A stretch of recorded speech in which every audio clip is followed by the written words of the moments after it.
I'd like to thank both of our guests here for making the trip out from California and the Caribbean. And I'll give a quick, probably butchered background on each of you and then hand it over to do a little bit more details. Did you use ChatGPT? So your Wikipedia and LinkedIn page, for some reason, we're not pulling into ChatGPT. So that's, I guess, we'll have to take that up with Sam. But yeah, so DJ was the first chief data scientist of the US, appointed by President Obama. And before that, he was working at LinkedIn, eBay, leading all kinds of technology and data roles. And then Ms. Jones here was the previous Undersecretary of the Air Force, owning a $210 billion budget and was the #2 in charge of the entire United States Air Force. So as a starting point, DJ, would love for you to give a quick, better background on yourself, and then we'll turn over to you, Ms. Jones, to go next. Sure. I'm very loud here. I feel like we're on the set of like some talk show. So thank you all for coming out. I guess on the bio side, probably the most important is investor in Datalogz. And the reason we invested in Datalogz is because of the team, the problem, and the opportunity. And particularly why this problem is so frustrating to me, and I've dealt with this problem so many times in different organizations. It's something I'm very passionate about because I'm just sick of spending money just going to the data warehouse, going to CPUs, and the data warehouse getting slower and slower and slower because I've got all these dashboards that are getting unused and they're just like orphan childs, it's just like where data goes to die, slow, painful deaths. So that's probably the most important thing. I've been really lucky to bounce around between multiple genres of life, both between academia, where I'm formally trained as a mathematician, and although I did get my start in community college before getting my doctorate in mathematics. We can talk more about that, but I spent a lot of time after 9/11 working on technology to identify threats against the US. That's the first stint I did at Department of Defense, not anywhere senior, very low level position. Not even close to the Pentagon, got sent out abroad to other countries, did a lot of work on site using those technologies, and then realized hey, wait, we could use this stuff to do other things. And those other things, we had social media coming up, the social networking companies in particular at the time. We said, why don't we just combine data and look at those things in unique ways? And no one took me seriously. They were like, that's cute. That's like an interesting idea. But then eventually there was enough of us who were saying it, and they took a chance on us, and we showed that you could really do those things. And so then we ended up doing that at LinkedIn, and that's became one of the superpowers of LinkedIn. And we didn't know what to call ourselves. And so we came up with this term data scientist to define ourselves. And then from there, built a number of other companies, Relate IQ. In the process, we invented a number of technologies. One of the ones that you've probably best heard of is a company, technology called Kafka that we turned into a company called Confluent. Another one was that simple idea we used of doing computation in the browser and playing with that idea. It was done with one of my interns. And then we decided to turn that into a company. That company is Figma now, and that was started by Dylan Field. And then Relate IQ, and then got pulled back into the government in federal service. And then in the last, since then, have really been focused on building Devoted Health, and now for the last 2 years as a partner at Great Point Investors, getting the chance to invest in people like Logan and T. Awesome. Well, thanks very much for that introduction. And for those in the room who didn't know, and I guess pick up on what DJ said there, is he was literally the inventor of the term data science. One of many. Okay. But still, it's a team sport. Yeah, the importance, and now there's millions of data scientists. So the, I guess, influence you've had on the world from that alone to the government policy, I'm so excited to get into today. And then, we'd love to turn it over to you, Ms. Jones, to give an introduction of yourself and also explain to the audience what it means to be the Undersecretary of the Air Force. Sure. Well, it's a pleasure to be here. Hopefully you can all hear me. So very different backgrounds. I started my career at West Point, became a military intelligence officer. Also, while I was serving, met my husband, who was also serving in the military. So had a couple jobs as I hopped around as a military spouse. Worked at a couple big Fortune 500 companies, Capital One, Advanced Micro Devices. And then we moved back to DC right around 9/11.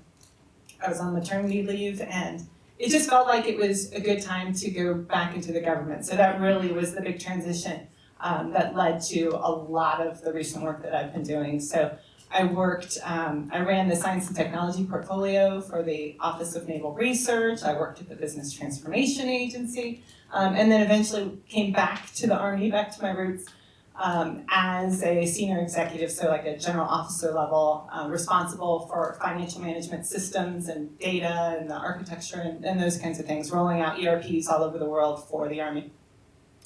Had a chance to do that for a couple years, and then decided that I wanted to go back onto the other side and became a consultant, worked at KPMG for about 7 years. And then my old boss from my Army days approached me about coming back into the government. And I had to really think about that, leaving a good job in consulting. But I thought that it was a great time to come back and really serve with a purpose again for a couple of years. So I was confirmed by the Senate as the Chief Financial Officer. The official title's really long, but anyway, so the CFO of the Department of the Air Force, which is the Air Force and Space Force. Served in that role for about 10 months, and then the Secretary of the Air Force asked me to step up to be the acting undersecretary when the undersecretary left. So, okay, so what does that mean? And I guess I would start with civilian control of the military. So given everything that's going on in the world, just, quick civics lesson. So the president is the commander-in-chief.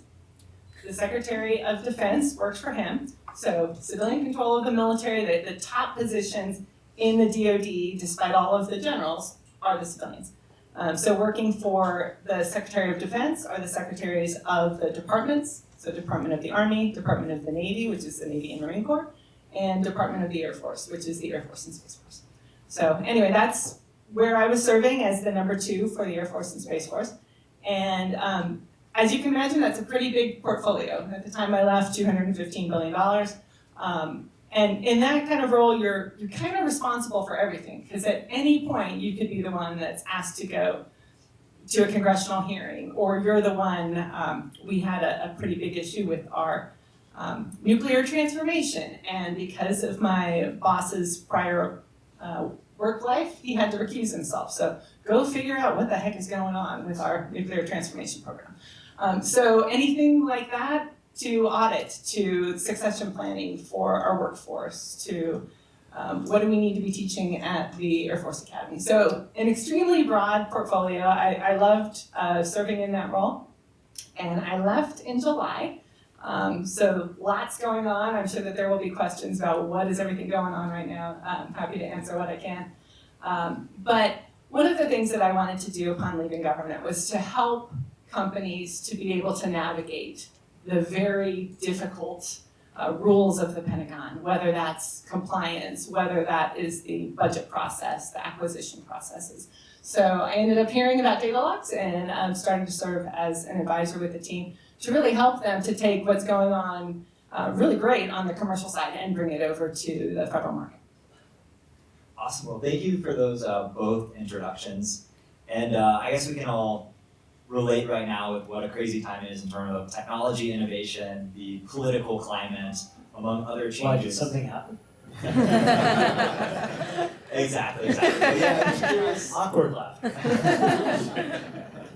Yeah, but I'm curious both of your takes on kind of what this means for businesses, enterprise, data teams, and just I think this is the elephant in the room before we get into kind of the more specific data and IT enterprise questions. But yeah, curious both of your thoughts. Kind of got today. Why don't you start? Well, so first, I think something that's important to remember, there's one president at a time. And right now, that is President Biden. There's a transition team that's being put together by President, I don't know, it's both President and President-elect Trump. I guess, I'm not sure which is the right way to say it. That team has not, at this point, signed any of the documents to receive any of the classified briefings or to work on any of the materials. President Biden has publicly stated and communicated to his team that to ensure a smooth transition, I guess, for those that don't know, I was the CTO for the Biden-Harris transition, responsible for the appointments of the technology lane, a bunch of the policy areas as well. And then also on the other side, which has all been reported by Michael Lewis, I was also involved in the transition efforts to President Trump, then President-elect Trump's team. And then I served on one of the National Critical Infrastructure Commission and then resigned in protest after Charlottesville. So, but also I've worked on a number of programs with the Trump administration, including organ donation reform, hospital data being made public. So there's always things to work on with people in any administration. The government has an enormous portfolio. The world can't wait till just the person that's in power aligns with your perspectives. There's too much at stake to do that. So you find areas to work.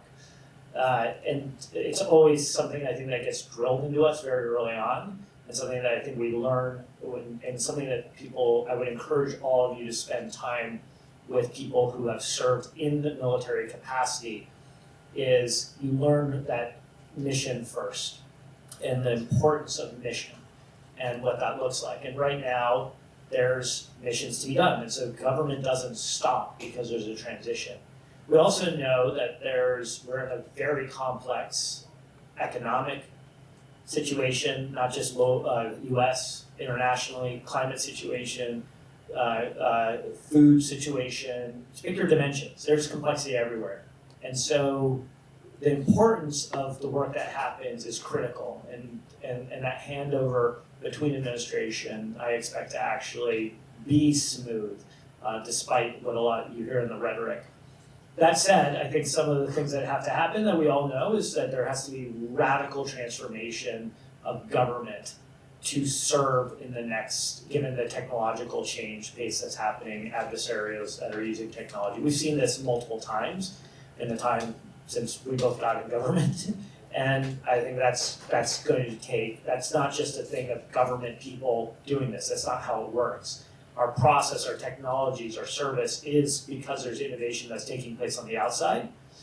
And a lot of that innovation, people forget, where's that spark that got to that turned into a fire like AI, the internet, genomic research, decoding the human genome, that is done by government. Investors, startups, that starts to nurture the flame. People come in with their careers, that makes the flame brighter. People come up with new innovation, and that's how we get this engine working. And so that's a we effort to make this take place. That works, and then we have to figure out what the policies, how to nature that. And so this is going to be a collective moment. There's going to be a confirmation process, there's lots of rules, there's lots of things. What I would just encourage everyone to think about at the end of the day is, what's the mission? And the mission fundamentally is to use these technologies to better the American public, to serve our long-term interests. And that could be corporate interests, that could be nonprofit interests, that could be academic interests, but those interests are there is what is the most important to focus on. Everything else is noise, in my opinion. Yeah, so I think there are going to be some things that will stay the same and some that are going to be changing with this administration. So what are some of those things? First of all, there are ongoing military operations right now in the Middle East, in Ukraine. So ideally, we'll be able to get to some sort of closure on those.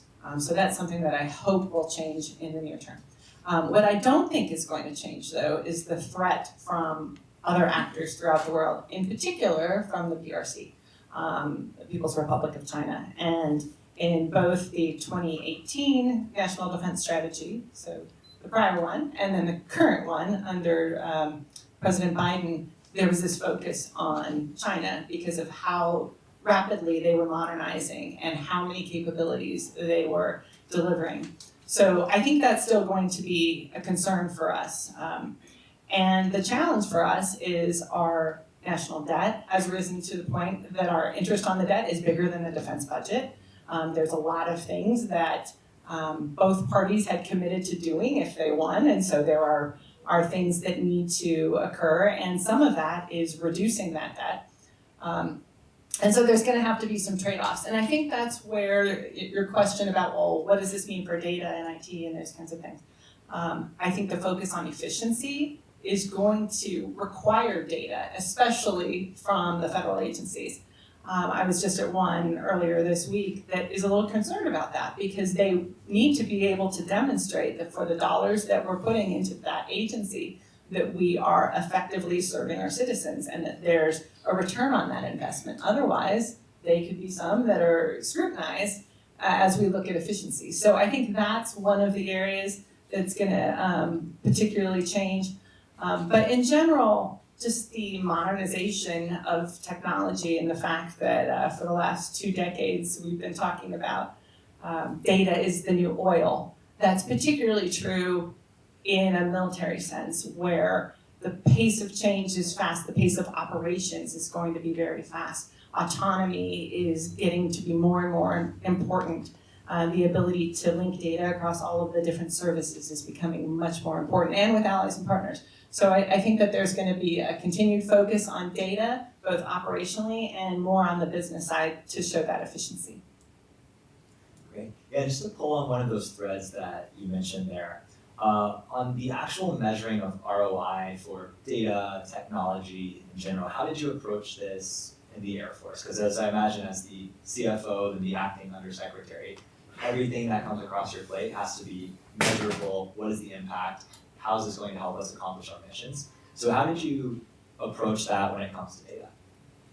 So in some cases, you could get a true ROI for things. So as an example, one of the things that we focused on was we had a lot of innovative people buying a lot of tools all over the place and often not getting the types of volume discounts that we could get if it's the Department of the Air Force as the buyer. And so in some cases, there's a true ROI of making decisions, let's say for enterprise licenses instead of all these one-off purchases.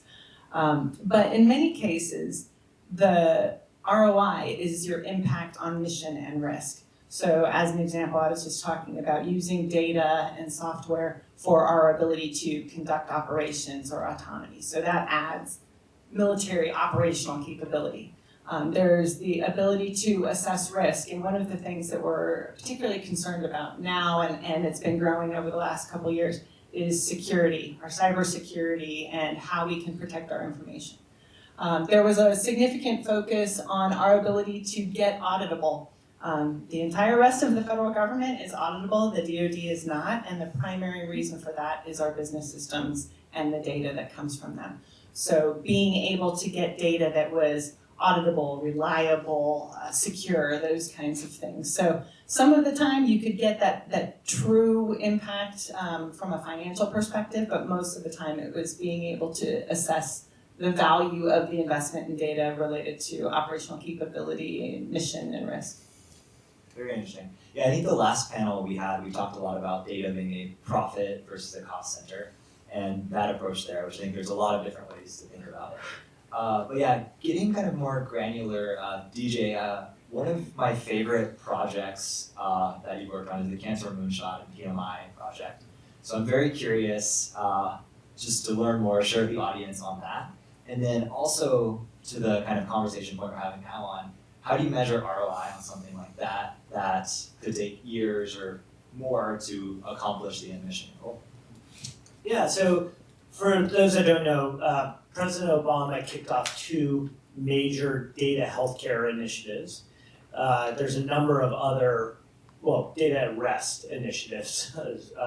So what this is a realization that, wow, we've had significant advancements in the ability to decode the human genome, yet we still don't go into a pharmacy and get tailored medicine. Where's our promise of truly genetic medicine? And the question is, what does it take to nudge, and what does it take to shove America into a tailored genomic era? And what would that look like? And so that was this realization that there should be a major new initiative, a 2.0 of the Human Genomic Project, the Human Genome Project. And so that is collect a large amount of data, the largest repository of data that had ever been collected around humans at the genomic level, the electronic medical records, environmental data, the ability to get all this data to find new treatment patterns. And why would President Obama, when you have Francis Collins, who led the Human Genome Project, why would you put the chief data scientist on this job? And the reason is because we typically, most data people, most technology people end up in national security or in economic lanes of work. You don't end up working on these problems. And so his realization was do that, like work on this. When we looked at that and we said, what does it take to build that system? That project is still going very strong. It is the All of Us campaign on the side of the National Institutes of Health. It's a Million Veterans program on the side of the VA. Both are now really engaged in the next stage of that. Now they've collected in. You want to answer questions, very basic questions like Lyme disease. We don't have a lot of dollars associated with Lyme disease. Oh, well, how are we going to really understand long COVID? These other things. Well, if you have this big data set, you should be able to at least get a lot smarter very fast. You should also be able to move much faster through clinical trials because you can look at the genomic level indicators that allowed someone to get to phase 1. And why does somebody else have to go through the same phase 1 again if there's such similarity? It's weird, like we can do vector search for so many problems, but we're not allowed to do it for like regulatory projects. So what does it take to empower that? And so we're on that journey. And so your question is, how do you think about the long-term goals of this? Well, the first is these are long-term efforts. These are decadal efforts. And so if you kind of try to measure the human genome impact in a couple of years, or you measured like what did DoD do for the internet in the first decade, you'd be like, well, that was a terrible use of money. Clearly, the internet turned out to be a pretty good thing, depending on how you look at social media. but these investments take a while to see.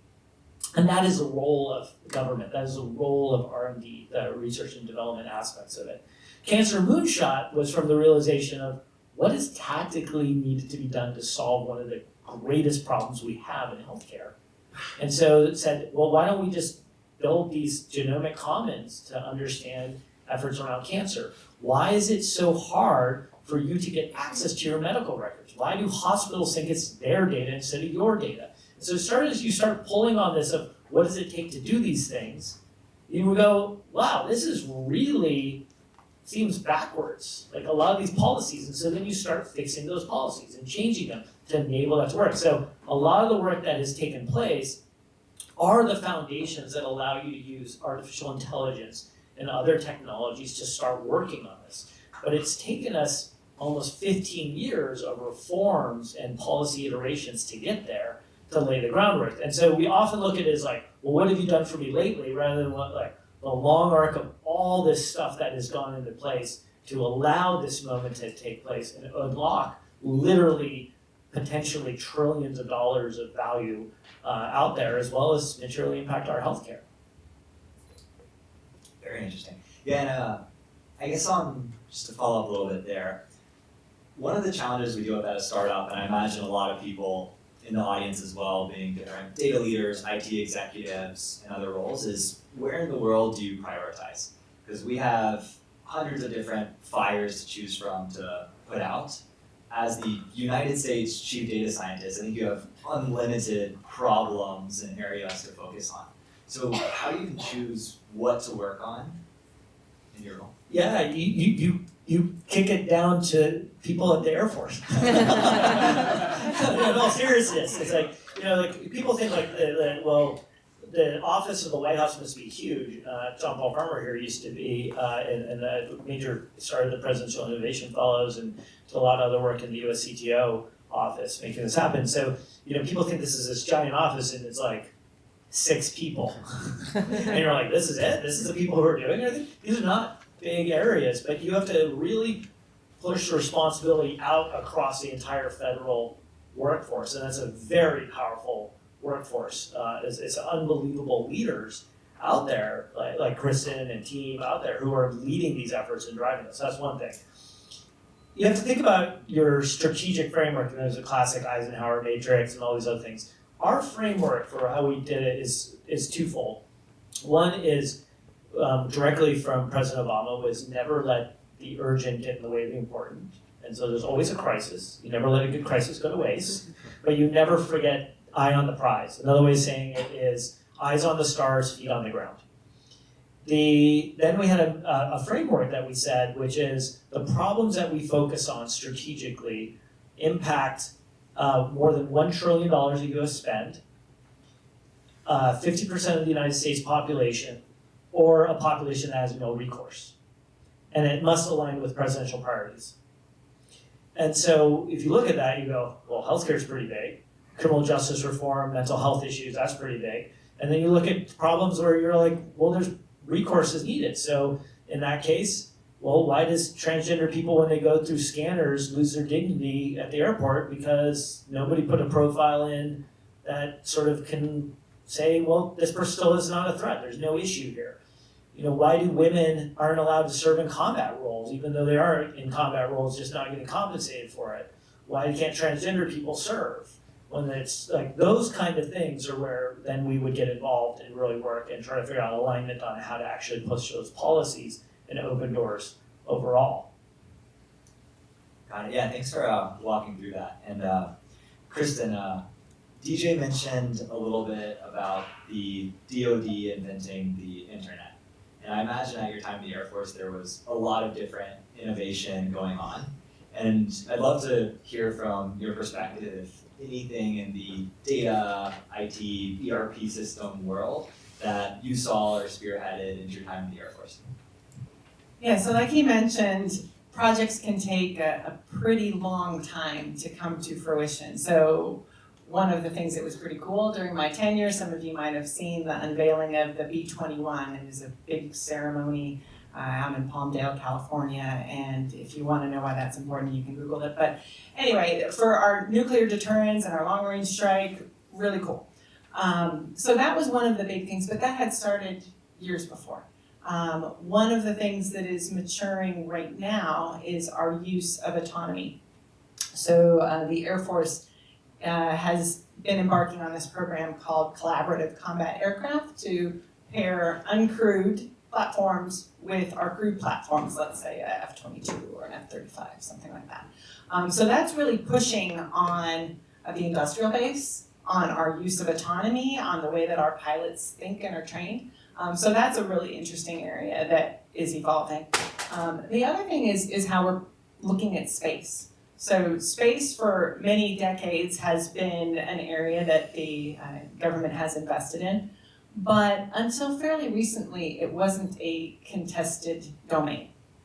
So we had basically the ability to maneuver in space, do whatever we wanted in space, and that doesn't exist anymore. There are adversaries of ours that are doing things in space that could harm us, that could harm our soldiers, that could harm our economy, really the way of life of most of the world, and we need to protect that. So those are some of the areas that, in space in particular, we've gone from these, what are often called exquisite, very expensive, just a couple satellites in space, to a much more proliferated architecture. So that's also pushing on the industrial base and bringing in commercial technologies.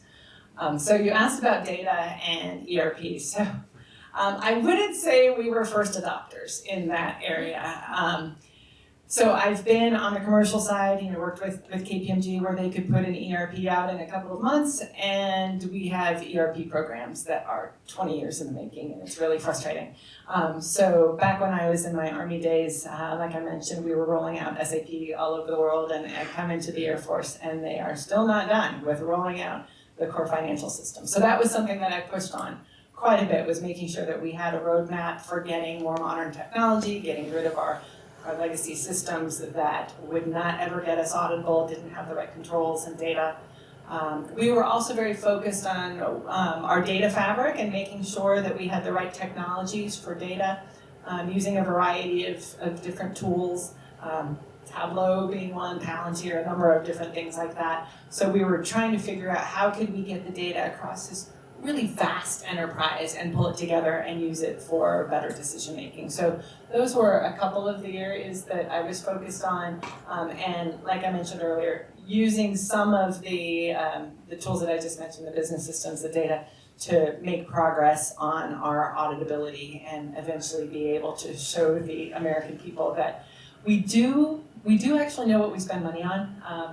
So that's not the issue, but being able to show that we have the controls that we're using our business systems effectively, that it's repeatable, that we don't have people going into those systems who aren't authorized to do so, that we can provide the data to our auditors and those kinds of things. So, on the one hand, we're worried about this operational data and being able to direct targeting and that kind of thing, and on the other, it's very tactically on our business systems and being able to show that we know how much real estate we have and the value of it and where all of our munitions and people are, and that we're approving timesheets and things like that. So a lot of that was the focus on the data and the ERP side, which again is not world leading. It's more catching up to where we need it to be.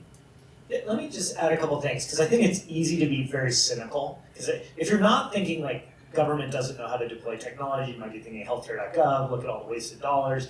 You have to be thinking about that in the back of your head. So I get it, right? We've lived it. But I want you to also remember, where was the first place that electronic health records were ever implemented? It was the VA, Veterans Affairs, the first place it was ever implemented.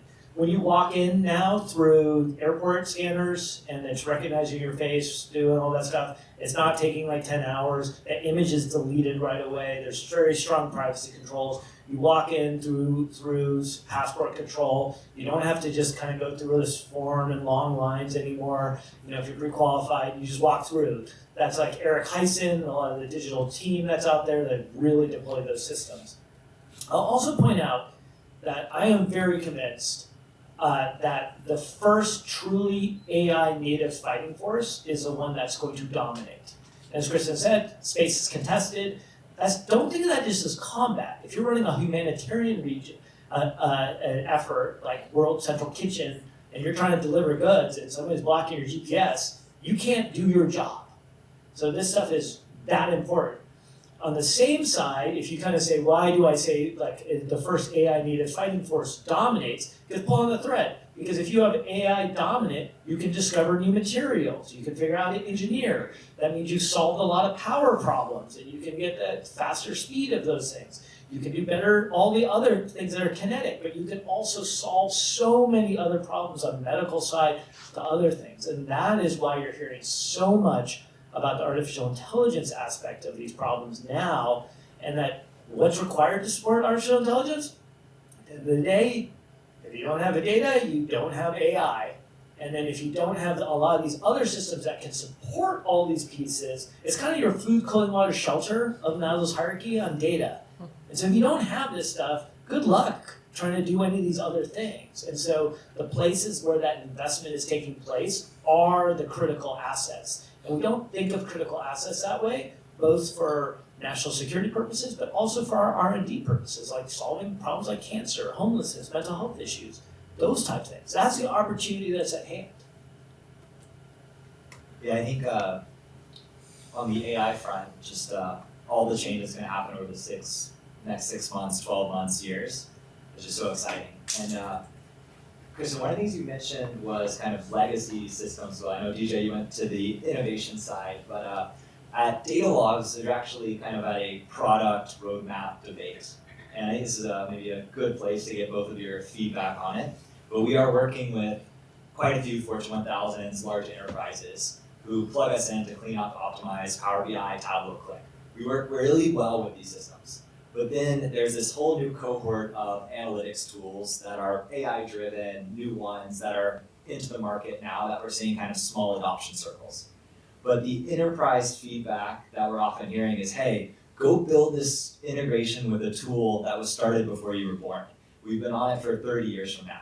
So we've had a conversation in the office over the last few days is like, is the direction we should be going, thinking about, hey, I should go integrate with the MicroStrategies, Jasper reports, Cognos, Oracle Business Objects?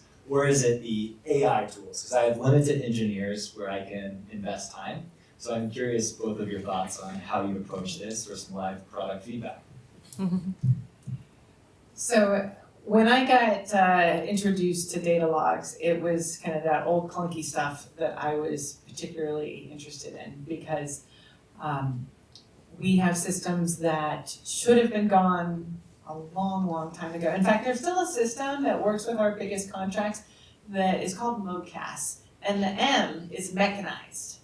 for a business system, like, it doesn't make any sense. But anyway, their environment in some cases is the definition of BI sprawl. And so when I heard about this company who was able to help to see that, I was like, well, I wish I had had some of those tools when I was in the federal government. So that's why I was interested in talking to the team. But the ability to really understand across a massive enterprise where your data is at, who's using it, being able to see anomalies, all of that I think is really important for the federal government to do that cleanup. I wouldn't say it's at the expense of the other things, but I think where we would say you need to get that, like, the hierarchy and the food and shelter and those kinds of things still need to be addressed so that we can get our data environment to be clean and reliable, and then have the right data governance, data management, all of that to support AI. But I think going right to the AI misses some of the fundamental steps that need to happen, at least in the agencies that I was working in. So let me give you two perspectives. The first is an investor perspective. Go faster, Logan. The product feedback version is, here's at least the framework that I think about, that I would describe more generically. So you have a customer, and customers are always going to ask a ton of things that are going to outstrip your capacity. I try to measure these things in calories. Like we often take in too many calories than we can expend in a day. But like the way to think of it is your organization has only so many calories. And so how do you deploy them? And there's a certain cost with those, and you're trying to get more calories, dollars, to support this, so you can hire more people, and that has to be revenue coming in. And so I try to think of this as a framework under which I kind of say, okay, there's a set of things where I have initial market traction.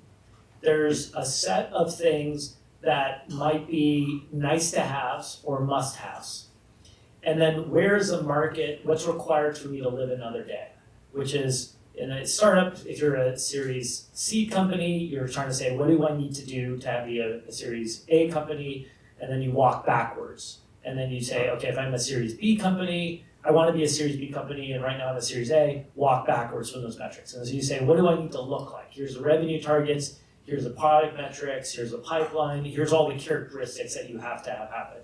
And by the way, where did I learn all this strategy? It's actually, I learned it originally in the Department of Defense. Like that's actually where you get really good project management training in the government. And so what I would look at here fundamentally is I need that customer base to grow a certain amount, and I need to acquire new customers. If I'm betting too much on legacy, deep legacy, like let's suppose it's transformation of COBOL, et cetera, I have really done something incredibly valuable, but that I've really pinned myself in. Because the expansion rate of those dashboards at that legacy layer are static. And so I'm only retrofitting off of those. So I'm fixing a problem underneath that and saving somebody a problem, which basically means that you look like a time and materials business, like a consulting shop as a result. And so if you kind of say, well, if I'm supporting this layer where there's a current BI solution, Tableau, Click, MicroStrategy, et cetera, those are expanding. Because people are like, hey, I'm still sitting on the database, we have our existing contract here, I gotta manage to this service, this layer. And you're saying BI sprawl is continuing. So to use that analogy, I've got this sprawl that's spreading, and I wanna contain it, if not bring it down. The other one is contained, because it's legacy, but it's probably not growing. And so I want to take on the area where there's expansion and it's going to give people power to control. And because it's a place where things are happening, those customers are going to be more actively engaged. And then the classic framework that I look at as a startup is I want some early stage companies I'm partnering with who really are just like, they don't know better, but they're going to be doing other things, and I get to use them as design partners or others. There's a set of mid-tier companies that are going to be growing really fast, and my job is to just stick with them. Like they're going to outpace and they're going to drive my roadmap, and so I just got to hang on Like if you're working with, let's just pick it on this. If you were working with OpenAI, the growth rates of that organization are such that if your product roadmap can keep up with them, you're going to be in an awesome place. And then there's a bunch of really big organizations where those requirements have extraordinary sophistication. US federal government being the largest. But then I would look at sort of versions of cuts on that. So I'm trying to have 1 to 2 in the fast growing range, a bunch here at the very earlier stage or other places. Those are gonna have probably high churn rates, so they're gonna burn out. And then I'm trying to get to some at the very big tier that give me a land and expand opportunity. And across that portfolio, I can now figure out my collective product requirements that drive that. And then I would run that on typically a 4 to 6 week sprint model and always be reevaluating what are the requirements across that. Yeah, I really appreciate those answers, and I think we might, as a Datalogz team, have a little bit of work to do. Maybe a follow-up conversation here. Did I mention go faster? And to the audience, if anyone wants to throw their hat in the ring for the design enterprise, large enterprise as well, we'd love to partner with you on that.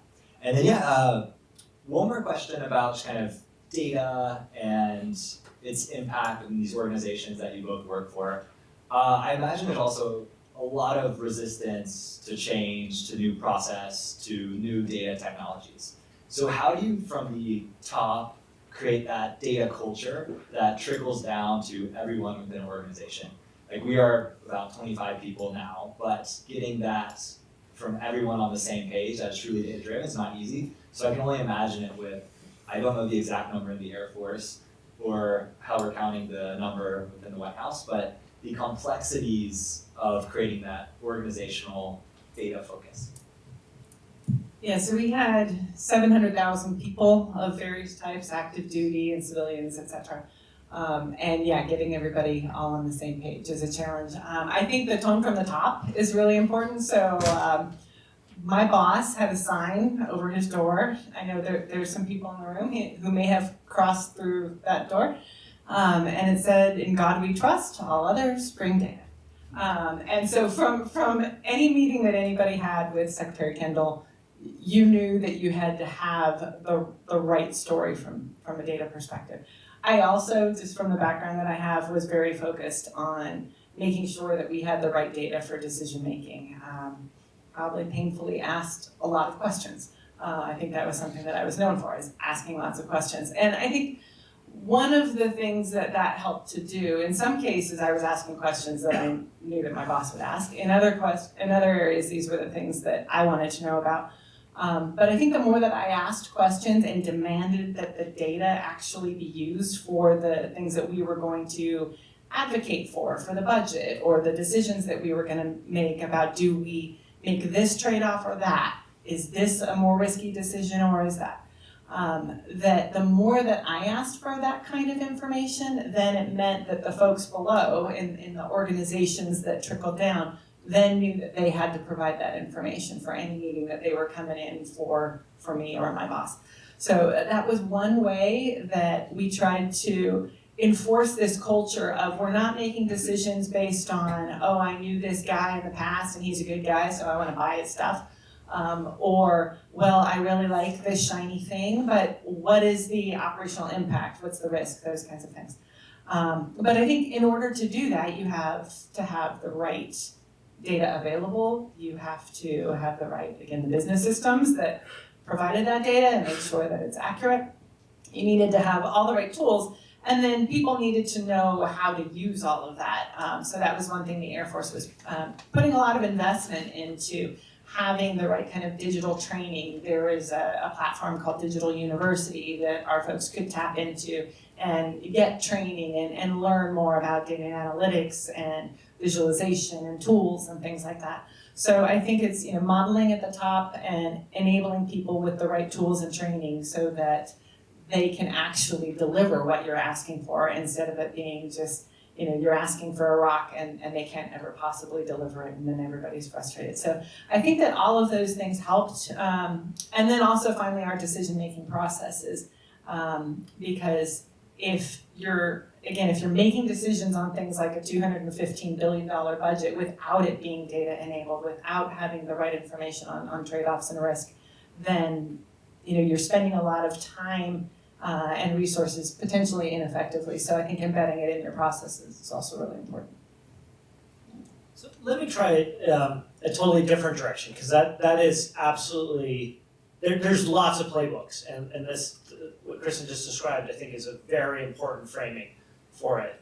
There's another side that I think we often miss as data people, is when to ignore the data and when to step away from it.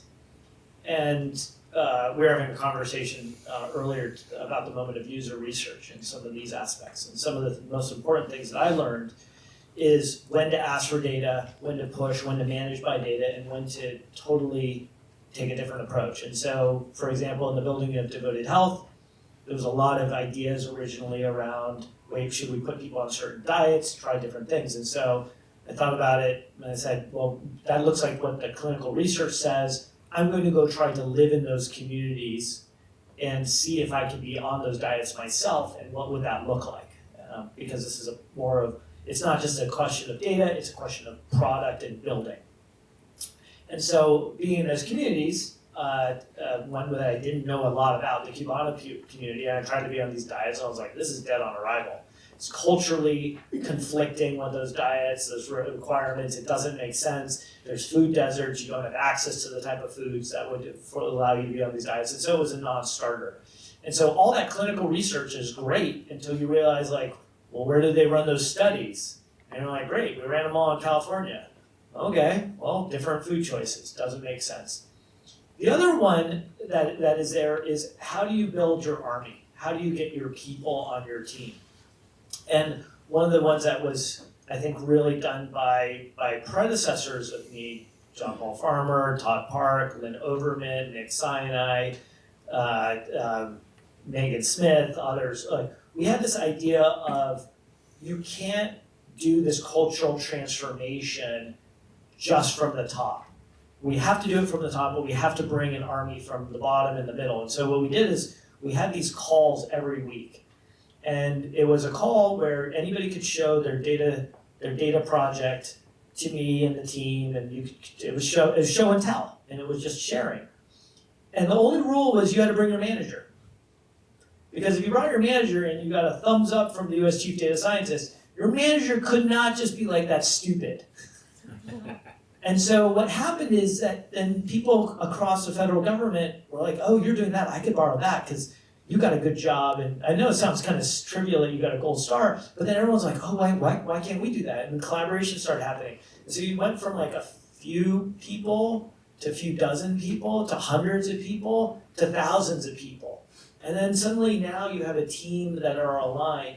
You have shared language, you have shared stories, you have a common mission together. And so now you have an organic system across this organization to make things happen. And to make it very emphatic to you, how did we figure out technologies like Kafka? How did we figure out this stuff? It wasn't like LinkedIn was working in its own isolated group. Like, I was talking to Jeff Hammerbacher. In fact, Jeff and I talked about the term data scientist together. Is that a good term? We shared ideas around technology. We knew what each other's roadmaps were. We talked about what type of people were working for us, what weren't. We were evolving this ecosystem together, really taking the more water in the harbor floats all boats approach. And so I would certainly encourage, like, I lived here in New York when there was no tech ecosystem, there was no one to talk to. We're here now, we have an ecosystem, we can collaborate. The more you share, the more you work, the more you have a collective approach. That's how you create that groundswell movement, so that we can then figure out how do we meet the moment to take on these challenges across organizations from small to very big. Wow, yeah, thank you very much for walking through that on kind of data culture and how to really enable it from the top down. So I think we'll open it up now to questions from the audience. Thank you for your time. Hi, I'm Kristyn, I'm a data scientist, and I work on the mission to help people make better decisions with spatial data. I'm curious about the satellites, making that satellite data useful, and what your experience has been with that. Thank you. Yeah, so that's one area that is really blowing up right now. there are a number of different organizations throughout the world that are pulling together commercial data from space. I've been able to visit the one in the US and the one in Australia. So there are a number of different folks where countries are cooperating together to look at that. There's also other organizations who are working to figure out how to use spatial data for things like humanitarian relief. So the Air Force and Space Force were involved in that fairly recently. So I think that it's still dramatically increasing our ability to use that data. But I think whether it's for more military purposes or for commercial, for humanitarian, just the ability with all of the satellites that we have up there to be able to link that more effectively for good, hopefully. And that's why, again, the protection of those assets is becoming so important to just our way of life.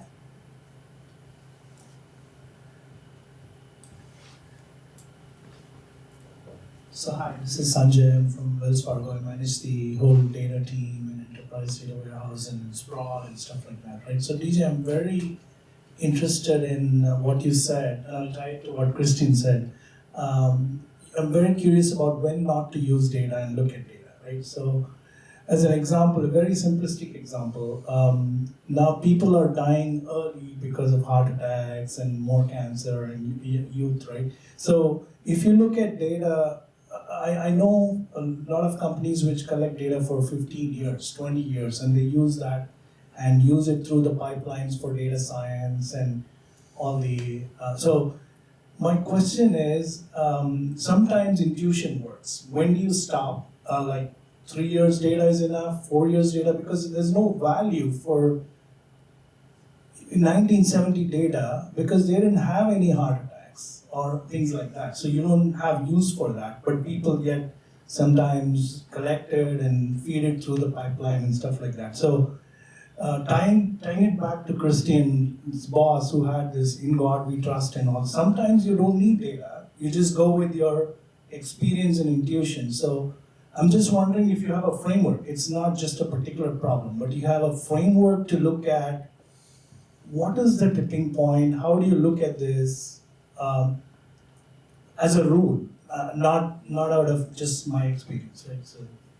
Yeah, so the easiest way to say it is these are all gray, kind of shades of gray. The way I think of it is, as I'm going along this, I'm trying to form hypotheses. So I'll give you a concrete example. In the early days of LinkedIn, all the data indicated we should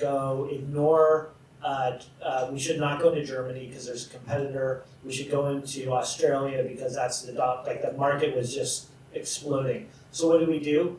We went into France. The reason was we just said, look, we have to cut this competitor off now, and we have to contain that market, and then we can get there. And so we made it hypothesis driven. So we said, okay, this is our theory of the case. This is what we're going to go with. We're going to test it, but then we're going to watch it really closely and evaluate. And if the situation on the ground changes, we're going in a completely different direction. So another way to say it is we have our plan B, C, and D. If you think about it in terms of public health and epidemiology and these type of things, where you're looking at longitudinal data or things that have evolved over a long time, it's extraordinarily complicated because of the bias and the collection mechanisms, other things, historical aspects, fidelity of devices. There's a ton of stuff in there. The thing that I would say that I have learned the most from, more than anything of data, is and the way I'd say it is, the data points have names. You have to find the people out, you have to learn their stories, you have to know their names. When you do that, you get so much more richness that you can understand the data set in a sort of dramatically better fashion. And I'll tell you, the person who taught me this more than anyone was President Obama, because he was insistent about this during the development of precision medicine.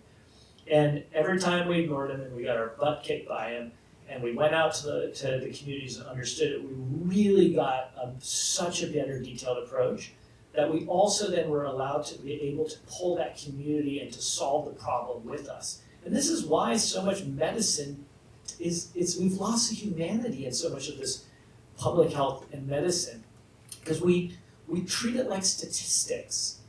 We don't treat it like this is someone's loved one. And if we treated it like it's someone's loved one, we put that care back into it, I think we'll approach the problem very differently. And then that changes it. Same with if you think about loans and all these things, this is what microloans have shown, is that if you approach this with the right populations, with that compassion, you can get disproportionate outcomes. Capital One started at a time period with Nigel and team when the people, middle class couldn't get credit cards. Women weren't allowed to get credit cards. That's like ridiculous. Somebody had to contest that idea. But like once they saw this and they felt it and they saw it in the communities, they were like, oh gee, we could do this. Because they started off as a regional bank and they could understand that in the community. And if you haven't had a chance to hear the stories from the Capital One founders, you've seen it. Like it's astonishing how much you can learn from just these simple approaches of getting out of the building and getting into the community. And you'll honestly have more fun. Yeah, the issue is the old data didn't have the story and the context behind it. Now we can. That's now right. We can. That's right. That's a great point. Like, now we can get this context. There's lots of also ways to augment data. And we don't do it oftentimes of thinking like, well, what if I combine this data set and this set? You called out one of like people are dying faster. Traffic fatalities have erased 30 years of safety gains. 30 years going back to the seatbelt. That's astonishing. Why? There's no clear answer. Is it distracted driving? Is it cars heavier? Are people driving longer? Tired? Like you can pick all these different areas out there. This is a great data set for people to play with and try to help understand this. And I think this is why data science is a team sport. These problems can no longer just be solved by one entity on these type of deep questions. They require a collaborative approach across many different skill sets and experiences to get to them. Thank you.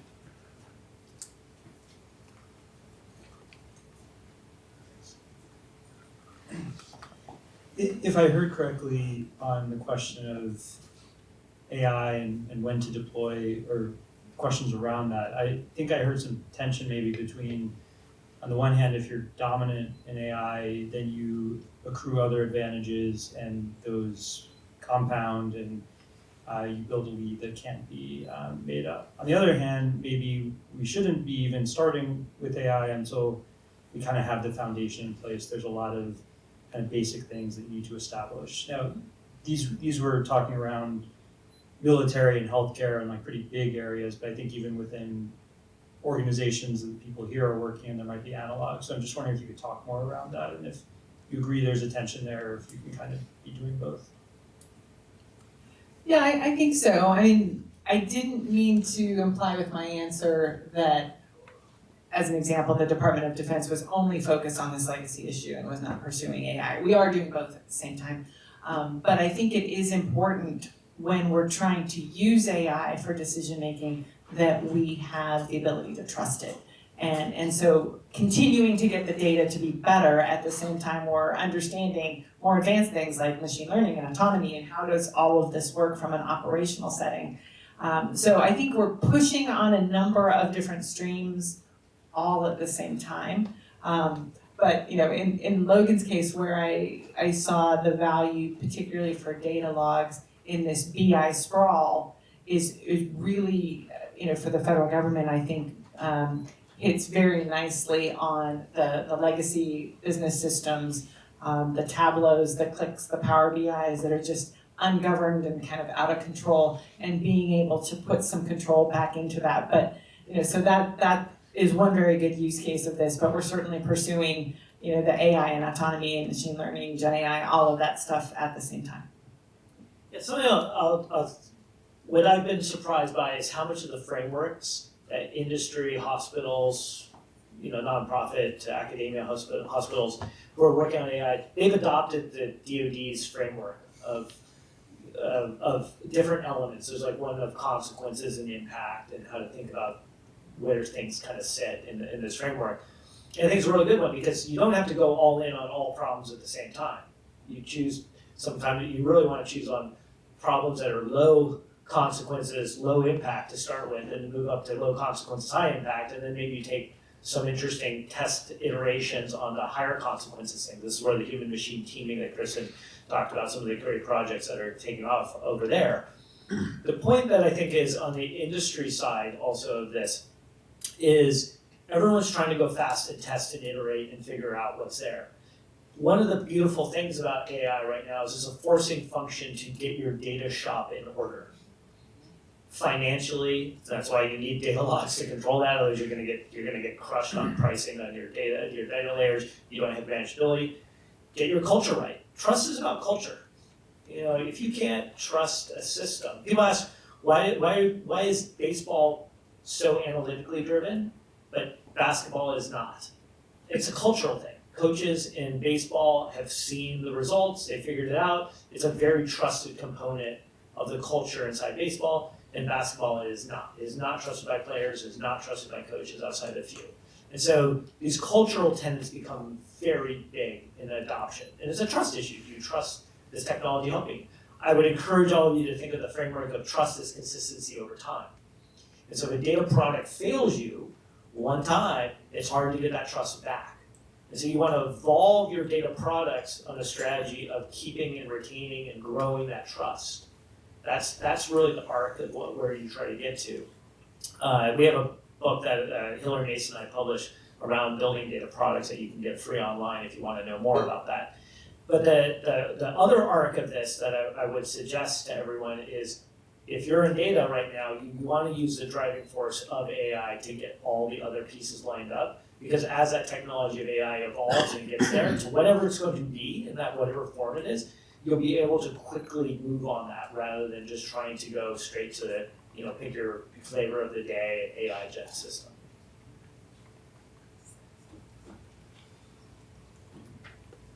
I think we have time for one more question. Yeah, this is just a different type of question. I was just wondering, what, if you have any advice that you give aspiring, data scientists that want to work in government policy or,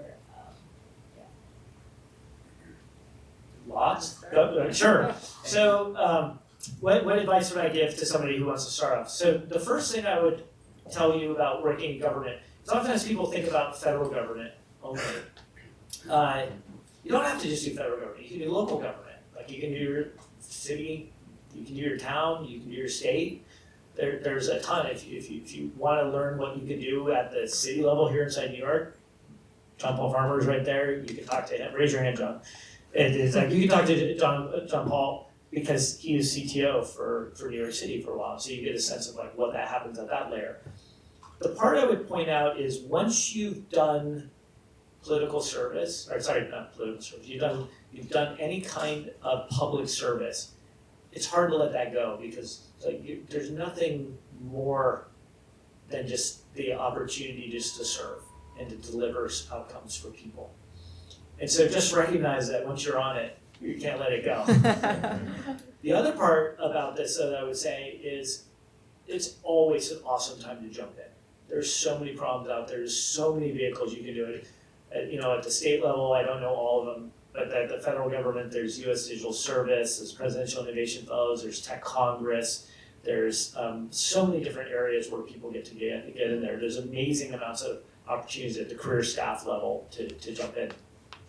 If you want to get familiar with some of the problems, there's data.gov. You can get data that's out there, it's open machine readable, and just start playing with it. There's tons of hackathons, other avenues where you get to pick your genre of where you want to do it, and just honestly jump in. And it can be extraordinarily frustrating to get in. I don't want to make it seem like it's just all amazing, and I also don't want to make it seem like you're going to show up to day one and it's just going to be look at me and I'm going to crush it. It's 99% bang head against wall, and 1% of the time you break through, you've changed the world. So you recognize that. But the one thing I would say and encourage you to do is, at some point, I would hope that all of you would very seriously consider public service in some form. There's lots of ways, and we saw this during COVID. The dominant systems that we used to navigate through this were volunteer efforts, like the COVID tracking project, so many other things. So we know we can do this as a team. You look at humanitarian responses, that's driven by volunteers. Crisis text line just down the street here, largest suicide help hotline in the world now, by texting, driven by data scientists. World Central Kitchen using a ton of data now. Wikipedia using a ton of data. There are so many ways you can do it. just jump in and find a way in. Be relentless. And then once you're on the inside, just remember you're not alone. There's people across the entire organization. There's a community outside, there's a community inside, and you just have to raise your hand, and people, you'd be amazed at the number of people who will show up to support you and help you through the challenges and figure out how to navigate through things. Yeah, and I was just gonna say, that's a great answer, but there are a number of different ways to come in. So these days, a lot of the services are doing direct commissions into the military if you have the right cybersecurity or data skills. There's work as a civilian.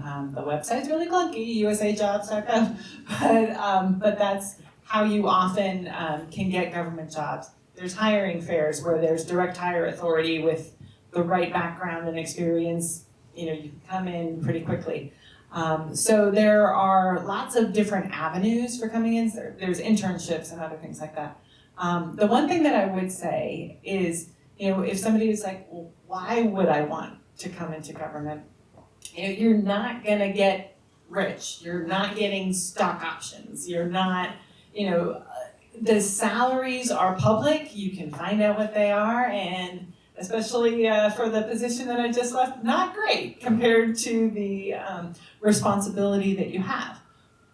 But the reason that I came back, the reason that I think you serve, the reason that so many of us serve, and that why it's sometimes hard to let it go, is that sense of purpose. You are working on the world's most impactful problems, whether it's our national security, our health, the ability to make sure that our food is safe, our education, whatever it is. So if you are interested in government, God bless you. We need more of you, and keep going. And if it's difficult to get directly into the government, there are so many contractors, the defense industrial base, the folks that work right alongside of the government. Maybe you start there and meet some of the senior government folks, and they can help you get in.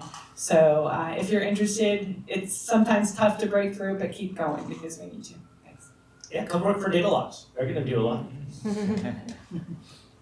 Yeah, I think that was a great question, and I actually had a conversation earlier this week with one of the heads of analytics in this room who was talking about wanting to get involved in the DoD, and so I think that's a really good kind of answer and segue there. And then, sorry to do this to you, Ms. Vadreen, but as well was the Chief Data Officer of the Air Force. So there's a lot of people in this room that I think can answer those types of questions. But yeah, thank you all very much.